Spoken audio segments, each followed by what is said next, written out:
All right, we are here with Kris Allen backstage at his show at Terminal 5.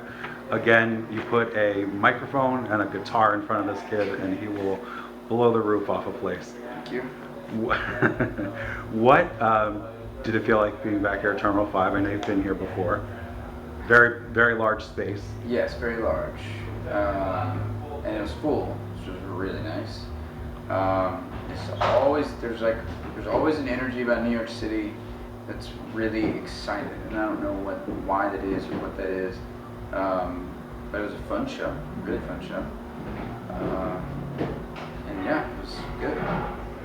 And now your latest CD, Horizons, is out. Yes. It's your first kind of independent record without a label. Yes. Better than the last. Every album that comes out, Thank you. when you don't think you could top it, you go and do it. Thank you. The song "Beautiful and Wild" was written about your son, Oliver. Yes. What was that like to put?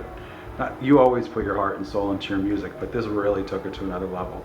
Thank you. I mean, someone told me when I was actually starting to write for this record, and I told them I think I was going to have a kid, and they were like, "You are going to become a way better songwriter," and I was like, "I don't understand. I don't understand that." And now I get it. It's because you can kind of like understand a lot of different perspectives on things. Mm-hmm. And that's kind of what that song's about. It's like the perspective of, I wish we could all kind of stay in that mindset of child.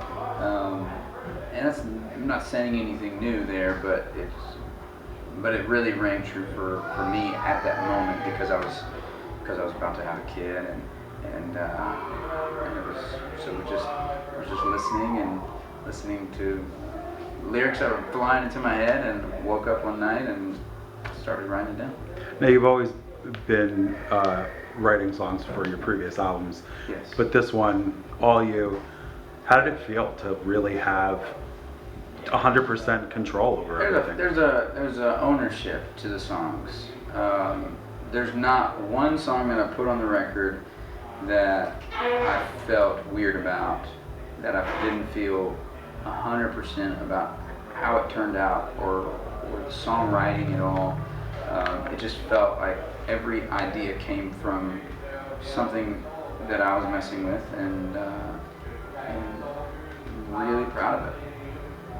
And now you actually moved down to Tennessee from your home state of Arkansas during all this. What has that been?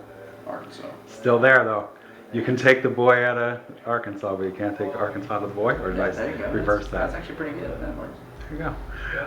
What was it like moving in the midst of having a newborn and little Zorro there? It was, it's been hectic. I haven't been there very long. I've been there like almost 3 months now. And it's been pretty crazy because the record came out right when we moved there. Mm-hmm. And then I went on the road, and then we found a house, and we moved into a house. So it's been pretty insane, and moving with a kid is not very fun. Who at his age is probably moving himself. Oh yeah, he's right? running around, messing things up, breaking stuff, hurting himself, all the things that little boys do. Right, absolutely. Yeah. Now, how is it being a father and touring? Do you find it difficult? You get to see him, as much as possible? Yeah, this will be the longest run that I'm out as far as touring goes. This one's like 5 weeks, and so this will be the toughest part. I mean, I'm going to see him a couple times. Mm-hmm. He'll come out and we'll see each other, but it's still tough. We do a lot of FaceTime and all that stuff. But it's a hard thing. It's hard being a dad and being on the road. That's such a selfless thing on your part, and also to get your music out to your fans. So it is, but it's also part of like I want to be a good dad as well. And I know that I looked up to my dad because of what he did and the hard work that he put in for me and my brother. And like, we could always say like my dad always worked really hard, even if he didn't come home at 5 o'clock every night. We knew that he was a really hard worker, and I would like to think that my kid will think the same thing someday. And your beautiful wife Katie is here on the road with you Yes, she at is. this juncture. Don't worry, I didn't swing over. She doesn't like to be. Um, Even though she is beautiful. In your fans and your critics' eyes, Yeah. you are now Kris Allen. Yeah. You are not Kris Allen, American Idol winner. Like, what does that feel like to actually have come into your own as an artist? Well, I mean, it's taken some time, and I think that does ring true for definitely the fans, and and for some of the people that have been to shows and stuff like that. And as far as I've been doing the road thing, and we've been gaining fans that didn't even watch the show. So that always feels really genuine. But it happens where I'll be walking down the street and I go, "Aren't you the Idol guy?" Like that is the consensus. And you say, "I'm Kris Allen. I have Aren't 3 you the solo." Idol guy? Yeah. Oh, I just go. Not to Yes. down American Idol. No, Obviously, no, it launched you, but I you are honestly way just more say- than that. I appreciate that, and I think that's really nice of you. I don't mind being the Idol guy. Yeah. That's fine. Now, you have the ability with your voice and your guitar to just captivate the audience. Thank you. What does that feel like as an artist to just literally have a group of people by the palm of your hand? I mean, literally, I think they would do just about anything you ask when you're up on that stage. It's the humble part of me wants to say that, oh, I don't, thank you, I don't know if I have that, but then there's a part of me that's like, I know, like I know that it doesn't always happen. It doesn't happen every night, but it does happen. A lot of times where we just get up on stage and you just know right from the moment that you hit that first note that you're just like, I have these people, and I want to take them on a journey. I want them to remember this night. I want them to say that like they left here and they had a blast. And for the most part, I feel like myself and my band, we really do that. It's not just a feeling. I mean, if you just sit there with your guitar and like I said, your microphone, you just captivate an audience with your pure voice. I've said it a number of times in our interviews that I love coming to see you acoustically. Thank you. Because you sound even better, if it's possible, than on a recorded, mixed type album. I've been fans of people for a long time, and I will say the same thing about other artists that I've grown up really liking, and that's a lot of them sound better live, and it's hard to capture. It takes like some magic in the studio to really capture someone's voice, and not every studio can do it, not every record can do it, but if you see somebody live, you can really see the talent. Yeah, but you're the rare breed that you can feel it through the album, and then when you're seeing it, I try to go there. you do it. I try to go there even in the studio. Still so humble after, like, try this has been to. 4 years now. I really do. I'm in the studio, and I always make sure that, like, I try to make sure no one can see me, because I feel like I just go somewhere else. Yeah. And I go to like a weird town, and I'm like punching the walls and stuff, and not in a bad way. It's just like having fun in there, and so I try to make it come out on the records too, because it's tough. Sometimes like studios feel really sterile. Yeah. Yeah. And fun is a big part of you as a person. I mean, there's Sure. people who watch who are on your Facebook page or, any of that kind of stuff, watching you get pushed through a Walmart parking lot. They probably Just- think I'm an idiot. No, they I'm just probably happy. enjoy it. Listen, I'm able to do the coolest thing in the world, and the thing that I feel like I'm supposed to do, and I'm having a good time with it.